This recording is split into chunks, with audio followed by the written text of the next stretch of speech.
Mes chers amis, j'ai toujours considéré que ce qui faisait la véritable valeur du centre, sa valeur ajoutée par rapport à toutes les autres composantes du monde politique, c'était sa capacité à rassembler très largement des familles de pensée diverses, mais qui sont unies par la défense de corpus d'idées communes.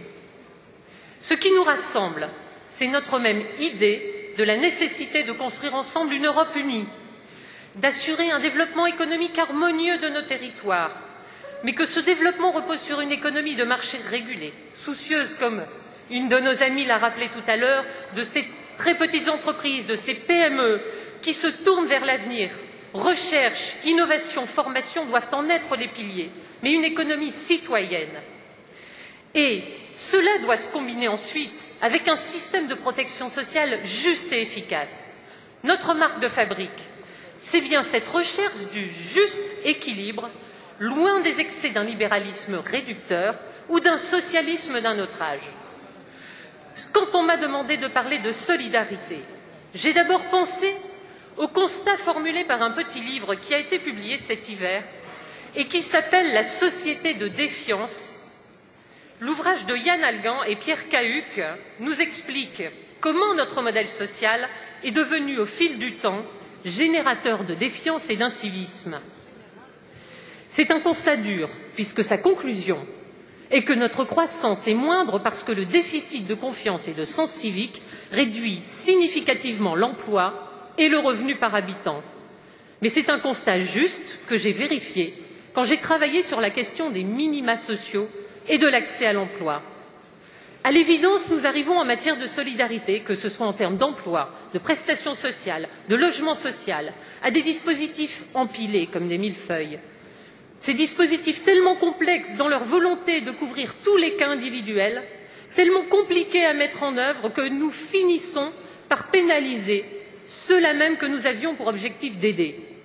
Il y a 1000 exemples de ces effets pervers qui ont pour conséquence de pénaliser un bénéficiaire du RMI qui reprend un emploi, de traiter plus mal que la femme qui travaille à temps partiel qu'une femme bénéficiaire de l'API et donc de décourager cette dernière d'aller vers la recherche d'autonomie professionnelle. Mais c'est aussi le cas, par exemple, d'une personne qui, en situation de travailleur handicapé, accepte un contrat à durée déterminée pendant 3 mois. Au bout de ces 3 mois n'est pas renouvelé. Qu'est-ce qui se passe? Pendant un an, plus d'allocation adulte handicapé. Pourquoi accéder à l'emploi quand cet emploi devient une punition? Eh bien, cela, c'est inacceptable. Concrètement, cela signifie que 2 familles dans la même cage d'escalier, avec des situations comparables, mais dont 2 cases administratives séparées, vont être traitées complètement différemment. Ce sont ces inéquités qui empoisonnent notre système social et qui rendent les gens méfiants les uns des autres. C'est cette pelote de fil qu'il nous faut démêler, mais pas n'importe comment. À l'heure de la mondialisation, un système social solide et protecteur est un atout, comme doivent l'être aussi une capacité à former et à éduquer, un système de soins performant et une prise en charge des plus faibles, qu'ils soient dépendants ou handicapés. Le degré de démocratie se mesure, nous le savons tous, à la capacité pour une société de prendre en charge de façon satisfaisante les personnes les plus fragiles, non pas pour les amener à l'assistance, mais à l'autonomie.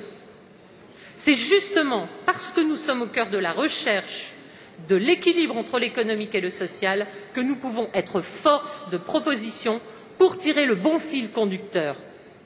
Simplifier, harmoniser, repenser nos politiques pour les rendre plus justes et plus adaptées. Depuis que je suis passée de la pratique de terrain à la responsabilité d'écrire, puis de faire la loi, je suis convaincue qu'en matière de solidarité, nous ne devons pas faire de grands soirs, ni de réformes à l'emporte-pièce. Les dégâts collatéraux sur des personnes dont la vie est déjà si difficile pourraient être immenses. Je plaide pour une réforme équilibrée, qui d'année en année, suivant une logique qui doit être organisée et pensée, amène nos mécanismes de solidarité à évoluer. Cette réforme qui doit reposer sur un certain nombre de principes, un principe de coopération et de consultation, et cela est indispensable quand on connaît l'importance et la richesse du monde associatif dans le domaine de la solidarité, un principe de transparence, car il ne faut pas tromper nos concitoyens à la fois sur les enjeux et les réalités de notre société. Les enjeux liés au vieillissement sont un formidable défi. Toutes les questions liées aux conditions de travail, aux difficultés rencontrées pour les jeunes à entrer sur le marché du travail, pour les plus âgés à en sortir dignement, les questions de mixité et de diversité sont au cœur de notre cohésion sociale. Et quand on parle de principe de transparence, on en a un exemple, la journée de solidarité. C'est un formidable effort collectif. Pourquoi? Pour la dépendance des aînés de toutes nos familles. Encore faut-il qu'on sache exactement à l'euro près comment cette journée est utilisée. Eh bien voilà ce qu'il nous faut faire, la transparence et assurer les Français que lorsque l'on fait un choix, ce choix sert bien à ce pourquoi la loi l'a créé. En principe de réalité, car nous savons bien le coût des plans et des programmes et la nécessité de les inscrire dans la limite de nos contraintes financières. Un principe de proximité, car nous avons été les premiers à défendre la décentralisation et l'approche du bon niveau de décision au plus proche des besoins. Mais décentralisation ne doit pas rimer avec bunkerisation et défense de son précaré. C'est bien un travail collectif avec tous les niveaux de responsabilité qui nous fera atteindre l'efficacité la plus forte. Regardons aussi en Europe ce que d'autres pays ont essayé de faire sur ces questions. N'ayons pas peur sur toutes les problématiques de solidarité d'émettre de nouvelles idées et de les tester partout où nous sommes en responsabilité. Voilà le message que j'ai envie de faire passer aujourd'hui. Nous sommes porteurs de valeurs humaines fortes et respectueuses de la personne. Nous sommes indépendants et libres de porter des projets alternatifs au sein de la majorité présidentielle. Entrons avec détermination dans la construction de ces solidarités nouvelles qui doivent nous mettre plus en phase avec le monde tel qu'il est, avec la réalité du quotidien de tous les Français. Pour ma part, j'ai déjà proposé à Damien Abad et aux jeunes centristes de nous mettre au travail pour réfléchir ensemble à l'émergence du nouveau modèle social dont notre pays a besoin. Logement, emploi, diversité, parité, mixité sociale, tout est ouvert, tout doit avancer. Alors, soyons force de proposition.